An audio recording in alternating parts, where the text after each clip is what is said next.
من الشيطان الرجيم. بسم الله الرحمن الرحيم.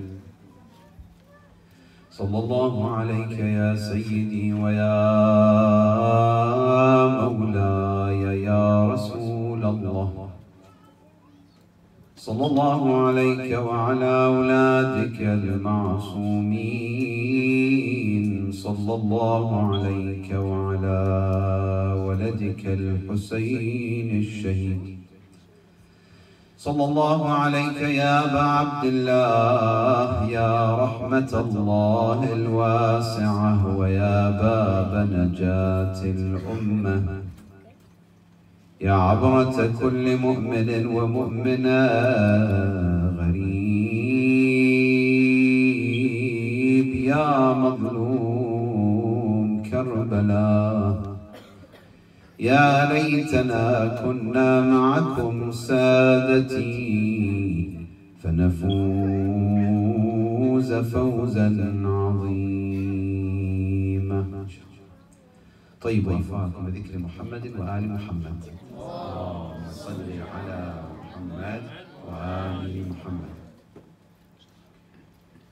قال رب إني دعوت قومي ليلا ونهارا فلم يزدهم دعائي إلا فرارا، وإني كلما دعوتهم لتغفر لهم جعلوا أصابعهم في آذانهم واستغشوا ثيابهم وأصروا واستكبروا استكبارا.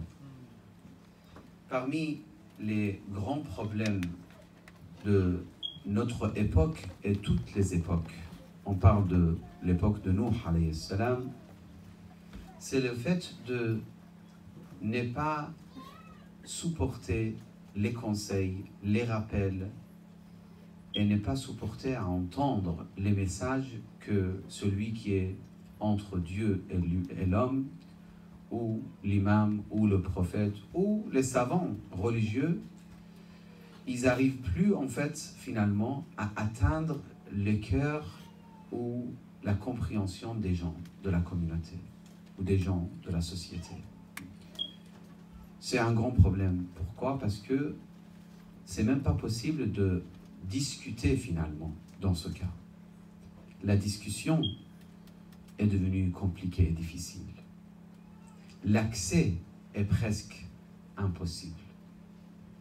Des fois on dit oui parce que on n'a pas la méthodologie. C'est vrai, c'est une partie, c'est vrai. Des fois on n'a pas la méthodologie. C'est-à-dire l'orateur, celui qui fait les discours, celui qui écrit, celui qui appelle les gens, il n'a pas la méthodologie, il n'a pas la langue nécessaire, etc. Ça, c'est vrai. C'est parmi les points de faiblesse de certaines communautés qu'on peut être parmi eux aussi, nous. Des fois, on a des savants à la hauteur, mais ils n'ont pas la méthode. Ils n'ont pas la langue. Je me rappelle un savant que j'ai rencontré en Australie. Ça, juste si quelqu'un il peut l'arrêter, ce n'est pas nécessaire. Mille merci. Je me rappelle, j'étais en Australie, un savant, il m'a expliqué que Ahsan Kathira, barakallahu fikum, c'est parfait. Il m'a expliqué, c'est pour la voix, j'ai senti c'est plus à l'aise. Ahsan, merci beaucoup, docteur. Il a dit que il a appris l'anglais, ce savant. Il m'a dit, j'ai appris l'anglais parce que j'ai été chez mon professeur qui est tel Ayatollah dans telle ville de Iran, c'est-à-dire à Qom, et que le Ayatollah avait rencontré des Russes, des grands philosophes, des grands penseurs, et qui voulaient parler avec eux. Il n'avait pas la possibilité à l'époque. Il avait souffert de ça. Donc, il y avait le traducteur, mais le traducteur, c'est jamais pareil. Imaginez là, par exemple, moi je parle en persan et il y a quelqu'un qui va vous traduire en français, par exemple. C'est pas du tout la même chose. Même la machine qui traduit, c'est pas la même chose. Subhanallah, les mots, quand ça vient directement de toi, c'est différent. Ce n'est pas la même chose. Donc, une langue, c'est important. C'est très, très important d'avoir. Donc, d'ailleurs, ce que je vous encourage, alhamdulillah, vous êtes la plupart anglophones et francophones. Et ça, c'est parfait, je trouve. C'est mieux que d'être que francophone. Et arabophone en plus. Donc, mashallah, c'est parfait. C'est très important. Même pour vos enfants, faites-le. On est dans une époque, on ne sait pas où ça va rouler la vie de votre enfant, où il va partir, c'est quoi ses programmes en futur. On ne sait pas, c'est pas clair. Tout d'un coup, il trouve de travail dans un pays où il n'y a que l'anglais, où c'est pas convenable pour lui, etc. Alors que ce n'est pas notre sujet. C'est vrai que des fois, on n'a pas l'accès. Rajan, il t'a fait tout. Mais parfois, ce n'est pas question d'accès. C'est question de la personne devant nous, il ferme les portes totalement. Ce n'est pas le problème de celui qui parle. C'est le problème de celui qui écoute. Lorsque quelqu'un qui écoute, il veut absolument écouter tout ce qui l'intéresse dans le monde matériel, il ne peut pas se déplacer ici à Montréal, venir ici pour t'écouter, parler de Imam al-Hussein, parler de Ahl al-Bayt. J'ai des choses à faire, Sheikhana. Moi, je n'ai pas le temps pour toi. Mais c'est un chiite. Oui, c'est un chiite. Walakin yumanninuka. Je suis venu une fois, Cheikh, mais j'ai pas trop de temps, alhamdulillah, je suis trop occupé. Alhamdulillah, j'ai mes lectures, il ne veut pas entendre finalement. Il ne veut pas écouter. C'est lui qui ferme la porte. Et ça, c'est des degrés. Attention. Le pire, on l'a vu à l'époque de Nuh. Je traduis rapidement, si vous me le permettez. Sallu ala Muhammad wa ala Muhammad.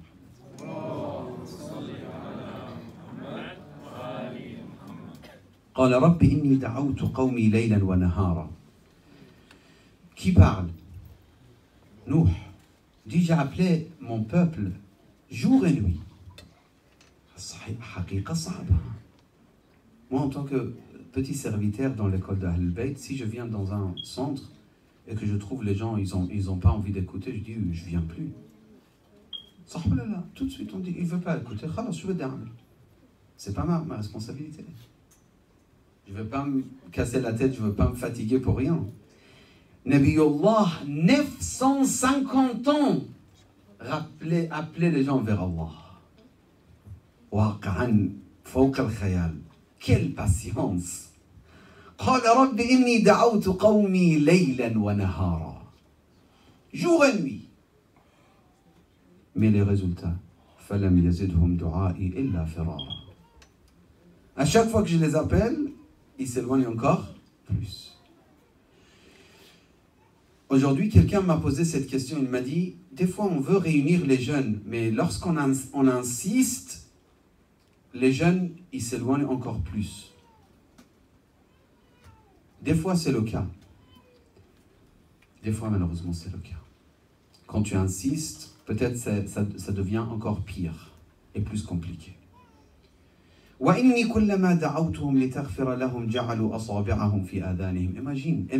ils mettent leurs doigts dans leurs oreilles.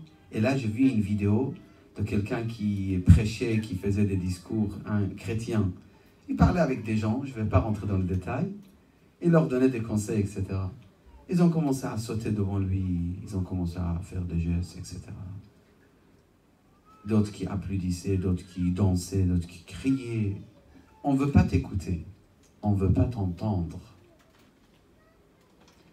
وإني كلما دعوتهم لتغفر لهم جعلوا أصابعهم في آذانهم واستغشوا ثيابهم. Comme ça, ils mettent leurs vêtements comme des draps sur leur tête. Arrête de nous parler, je ne veux pas t'entendre. Ya Nabi Allah. Même ils venaient, ils prenaient leur fils. Et ils disaient, regarde ce monsieur, tu vois, mon fils, tu ne parles jamais avec lui. Tu l'écoutes jamais, ce monsieur. En indiquant qui? Nuh. Tu l'écoutes jamais, ce. Rappelle-toi. Et dis à tes enfants aussi. Parce que Nuh, il a vécu pendant quand même longtemps. De génération à génération, il se disait, attention, n'écoute pas lui, n'écoute pas lui, n'écoute pas lui. Vraiment, à notre époque, c'est pas aussi difficile. Regardez, là, au Canada, moi, avec... ma nationalité européenne, je viens ici, il n'y a aucun problème, à la frontière, ils n'ont rien, ils disent alors, bienvenue, allez-y, on rentre, on rencontre les gens, vous venez, oui, il y a des points négatifs partout, c'est vrai, mais ce n'est pas aussi grave. Il y a des points négatifs, oui, mais on peut parler encore, on peut entendre, on peut discuter. il y a un certain degré quand même de possibilité. Si nous, on ne fait pas des efforts, c'est notre faute. On ne peut pas mettre la faute toujours sur les autres. Après, il dit parmi les pires des choses qui nous fait, en fait, qui nous bloquent et qui nous empêchent d'entendre les discours des autres, c'est l'estikbar. C'est l'orgueil. C'est le pire des problèmes qu'on peut avoir. Et ça peut nous concerner. Je vous donne un exemple. Une femme, elle dit à son mari, donc ici, parmi nous, vous êtes la plupart peut-être mariés. Votre femme, elle dit, j'ai des remarques, j'ai des conseils à te donner, ou j'ai des remarques, ou j'ai des critiques. Des fois, il y a des maris qui disent, j'ai pas envie d'entendre. C'est exactement la même chose. C'est notre degré, mais c'est la même chose. Le père, il veut parler avec son fils. Le fils, il dit, Baba, c'est bon, j'ai compris. Pourquoi tu fais ça? C'est l'orgueil. Tu veux pas entendre. Pourquoi tu veux pas entendre? Écoutez bien, s'il vous plaît, sœurs et frères. Parce que quand la personne il se considère sacrée, muqaddas, il n'accepte pas que quelqu'un il vienne toucher à son image. Si, par exemple, personnellement, que je m'adresse à vous, si je me considère muqaddas, après le majlis, si quelqu'un me dit, Cheikh, tout de suite mon visage devient rouge et je le regarde comme ça. Oses-tu parler? Pourquoi? Parce que j'ai mon image de muqaddas. Si je n'ai pas cette image de moi et je me considère la shaï, طيب, عادي, bismillah, tfaddal, dis-moi. Au contraire, moi j'ai encore quelques jours à avoir cette occasion de discuter avec les jeunes, donc je profite, je prends des conseils, peut-être je pourrais développer quelque chose de meilleur. D'ailleurs, entre parenthèses, n'hésitez pas à me dire s'il y a des sujets importants pour vous, parce qu'il nous reste peut-être quelques jours, jusqu'au, je ne sais pas, 4 jours, ou, en tout cas, vous le savez, vous connaissez le programme. Al-Kibriya, Al-Takabbur, c'est parmi les raisons pour lesquelles, à cause desquelles, excuse-moi, les gens ils ne veulent pas entendre. Aussi, Al-Haram, Mal Al-Haram, Akl Al-Haram, Fi'l Al-Haram, les actes illicites, les nourritures illicites, l'argent illicite, aussi ça nous rend aveugles. La personne ne peut pas entendre. C'est pour ça, à l'époque de Rasulullah, on entend, c'est très connu le verset coranique, Sallu ala Muhammadin wa ali Muhammad. وقال الذين كفروا لا تسمعوا لهذا القرآن والغوا فيه لعلكم تغلبون. N'écoutez pas à ce Coran. Criez, applaudissez, faites je ne sais pas quoi, pour ne pas entendre le Coran. Parce que le Coran, comme je vous ai dit hier, il était et toujours, et il sera toujours très fort. C'est pas moi qui le dis.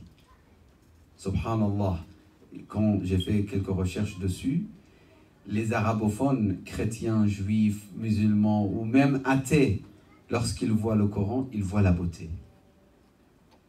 Ils voient les miracles. Ça, c'est à part la signification profonde du Coran al-Karim.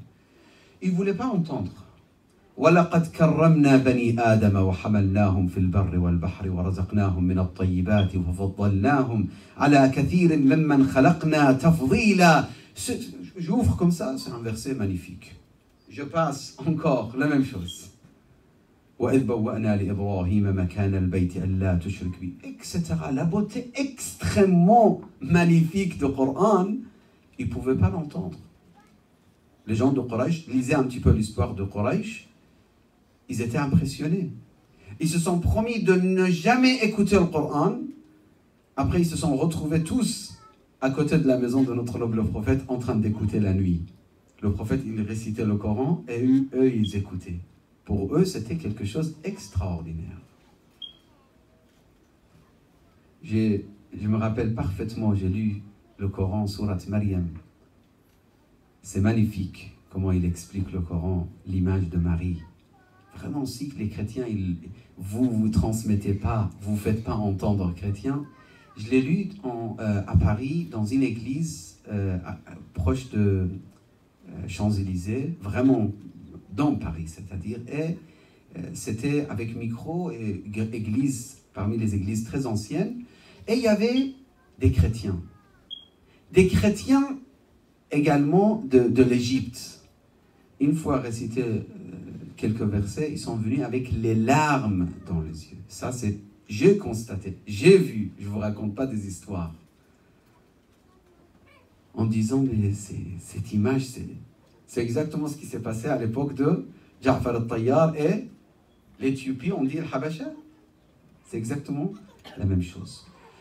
Ala kulli hal, il y a des gens, aujourd'hui, à notre époque, qui ne veulent pas écouter, mais il y a des gens qui veulent écouter, mais nous, on n'a pas fait des efforts, suffisamment d'efforts pour leur faire écouter. Je pense, pour petit à petit, Inch'Allah, passer au Majlis Moussa ibn Ja'far, Muslim ibn Aqil, alayhi salam, j'aimerais bien juste résumer, si vous me le permettez. Donc, pour certains gens, oui, on n'a pas d'accès. Ça, c'est une réalité. Parce qu'ils ont complètement fermé le chemin à cause de leur péché, à cause de leur orgueil, quoi que ce soit. Ils ont totalement fermé. Il n'y a pas d'accès. Ça, c'est une réalité. Mais pour certains gens, c'est notre faiblesse. Et ce n'est pas le fait qu'eux, ils ont fermé le chemin. Non, c'est notre faiblesse. Sinon, moi, je vous pose une question. Ça fait à peu près 10 ans que je viens ici à Montréal. Et ça fait pas mal de temps que je connais certains jeunes ici. On partait d'abord dans une salle louée quelque part avec les jeunes d'ici. Et après quelques années, j'ai commencé à venir ici voir les enfants, etc. Toute une histoire. C'est incroyable comment ça se passe la vie. Mais, je vous pose une question. Depuis jusqu'à aujourd'hui, où sont vos amis que vous avez invités ici? C'est pas pour critiquer qui que ce soit. Mais vous n'avez pas un ami pour ramener chaque fois avec vous? Un ami qui ne connaît pas Ahl al-Bayt? Un ami. Ça, c'est parmi les comportements de d'autres communautés que je trouvais, je peux le mentionner, les Maghrébins. Ils ont cette, je ne sais pas comment dire, cette vision de tenir la main d'un ami et venir avec un ami. C'est vrai, peut-être vous allez dire, mais peut-être il ne va pas accepter, peut-être il ne va pas... Non, mais donne-lui la possibilité. Donne-lui l'occasion. Si toi, tu as goûté Hubbul Hussein, sallallahu wa sallam alayhi, tu ne veux pas faire goûter quelqu'un d'autre? Que ce soit un sunnite ou chrétien ou autre. Où sont les amis? Où sont tous ces années? Et c'est très positif si on fait ça. Pourquoi? Parce que finalement, on est en train de se renforcer quand tu penses aux autres. Subhanallah, un savant, il m'a dit, ne pense pas qu'à tes enfants. Pense aux enfants des autres. Allah mettra le baraka, la bénédiction, pour tes enfants. Il y a des gens qui ne soutiennent le kashaf que lorsqu'ils ont des enfants eux-mêmes. Ça existe ou pas? Il y a des gens. Dire, ah, ça y est, maintenant j'ai besoin pour mes enfants. Donc maintenant on soutient. Il n'a pas d'enfant, ça ne m'intéresse pas trop. Non, fais-le même si tu n'as pas d'enfant. Amène les autres amis. On a quelques jours de Muharram. Si ce n'est pas interdit ici par rapport à votre système, ça je ne connais pas, mais vous demandez au Edara. Si ce n'est pas problématique, chacun de vous, il invite un ami. Il dit, viens écouter. Qu'est-ce que ça veut dire l'imam Hussein? Qu'est-ce que ça veut dire l'unicité de Dieu? Qu'est-ce que ça veut dire le Coran? C'est quoi l'islam? C'est quoi Ahl al-Bayt? Un petit peu, donne-lui l'occasion. Qu'Allah subhanahu wa ta'ala nous facilite. Imam al-Hussein, dans le chemin vers Karbala, c'est pas par hasard, non. Il a sélectionné. Il a sélectionné des gens. Zuhair, il devrait être là. Il envoie quelqu'un, il dit, dis à Zuhair qui vient. Zuhair, il est paniqué. Ya Allah, al-Hussein, il dit, choufni là. Imam Hussein veut me voir, c'est un grand problème. Comment je vais faire maintenant? Il va me coincer, il va me prendre avec lui. Et je l'aime bien, mais je ne veux pas partir avec lui. Je vais vivre. Lui, il va mourir. C'est pas mon choix, c'est pas le choix que je vais effectuer, c'est pas le moment. Et subhanallah, quand même, l'imam Hussein, c'est tout ça. عنده ورود عنده الورود على العلم من الله عز وجل. Mais l'imam Hussein, il va Rahmatan bizuhayr. Des fois, tu insistes à quelqu'un, viens au majlis, hubban lahu. Ça, c'est pas un problème. Moi, modestement, je vous dis, ma manière, quand quelqu'un dit, Afwan, je ne suis pas venu pour écouter tes majlis, je dis, non, astaghfirullah, écoute où tu veux, c'est pas un problème. Mais je lui dis, s'il te plaît, quand même, va quelque part. Va quelque part. Un majlis ici, un majlis là-bas, chez les Libanais, chez les Khouja, chez les Pakistanais. Va où tu veux. اذهب حيث تعيش عشق الله. Va où tu retrouves l'amour de Dieu. Va où tu retrouves la connaissance et tous les moyens pour te rapprocher vers Dieu et Ahl al-Bayt alayhi salam. C'est pas ici ou là-bas.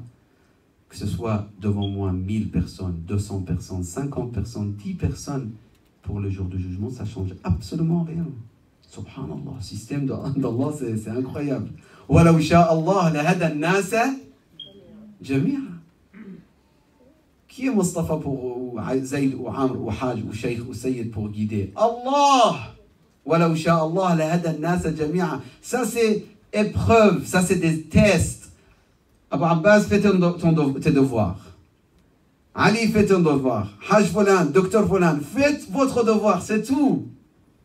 On n'est pas responsable de résultats, on est responsable de l'action et non pas des résultats. Rahmatullah ala Sheikh al-Bahrani, dans son kitab At-Tariq ila Allah, il explique, il développe ce point énormément. Il dit, nous ne sommes pas responsables de l'acte. Imam Hussein, il parle, il dit, Zuhair, viens.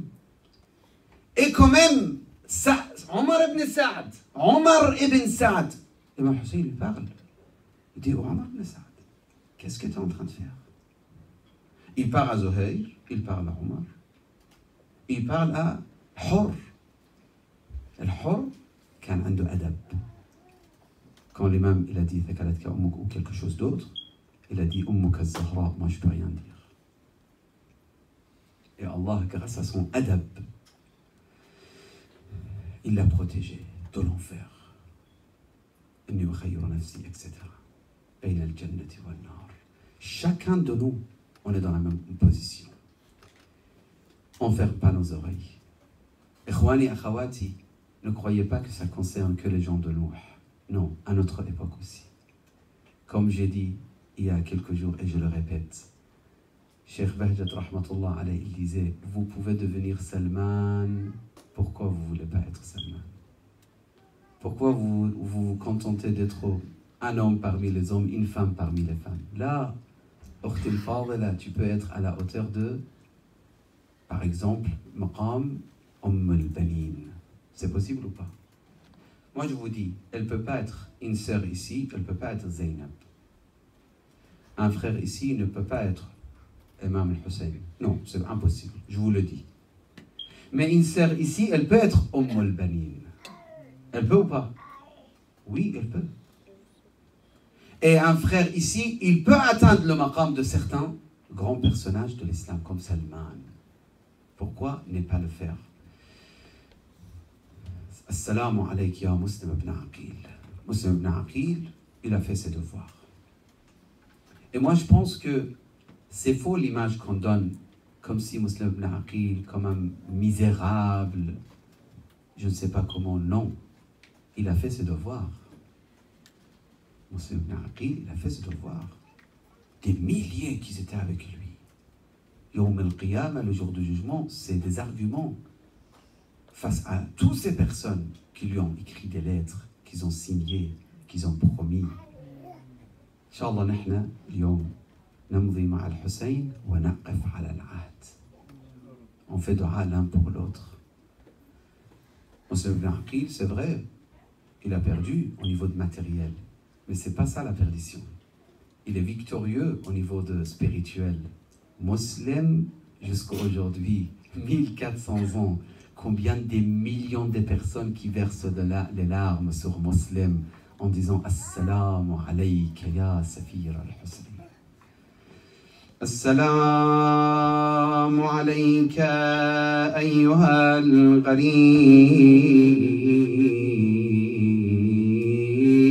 ya Muslim ibn Aqil.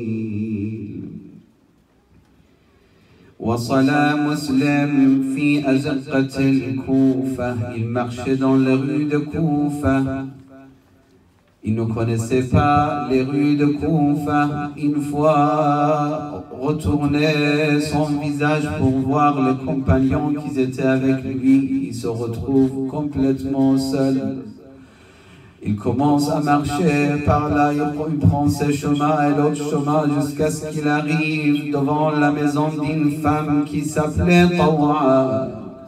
Assoiffé, musulman, souffrance, de fatigue, de solitude, de soif. Ya Amatallah, j'ai soif. Tawa, elle rentre, elle ramène de l'eau pour Muslim ibn Aqil. Il boit de l'eau, il reste devant la maison de cette dame, il ne bouge pas de sa place. Elle dit, Ya Abdallah, rentre chez toi.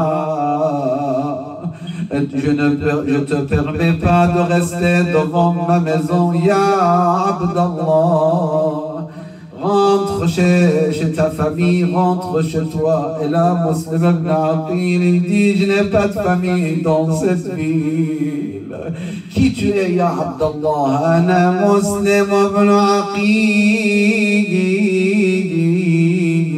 Safir al-Hussein. Essaye de verser des larmes, Arjouk. الآن اذهب وانظر إلى غربة مسلم.